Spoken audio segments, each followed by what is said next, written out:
Faly miarabantsika rehetra indray rakizy. Ary faly indrindra indray androany hanolotra tantara mahafinaritra sy mahavariana ho anao.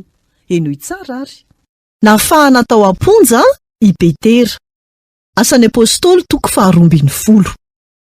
Andriamanitra mamaly vavaka sy manao fahagagana. Efa ela ny maty ny jiro rehetra tao an-tanàna, nefa mbola nisy jirony rehetra ihany tao an-tranon'i Maria. Nanana vahiny izy noho ny antony tena mampalahelo. Tany am-ponja i Petera. Niresaka momba an'i Jesosy izy, kanefa eloka be vavy izany teo mason'i Herôda mpanjaka. Ity alina ity ve no alina farany ho an'i Petera, mialohan'ny fanamelohana azy ho faty? Tsy very fanantenana ny namany, satria afaka manao fahagagana Andriamanitra. Nivavaka andro aman'alina izy ireo. Jesosy Tompo, aiza vela ho faty Petera? Afaka manao fahagagana ianao. Mahatoky anao zahay. Nanao ahoana Petera?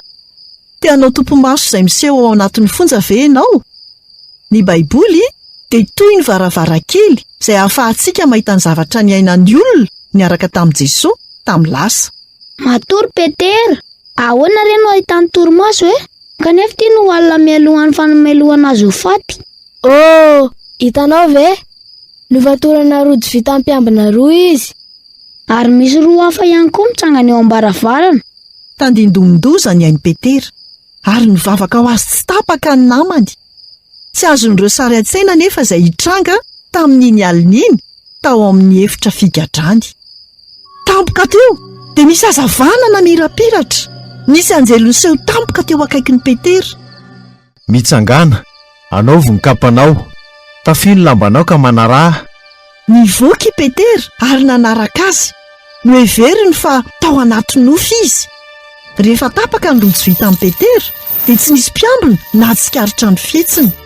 Nisokatra ho azy ny varavarana vy lehibe farany. Nanjavona ilay anjely tao aorian'izay. Afaka manao fahagagana Andriamanitra. Afaka? Naniraka anjely hamonjy tamin'ny Herôda Andriamanitra. Niazakazaka nakany an-tranon'i Maria Petera.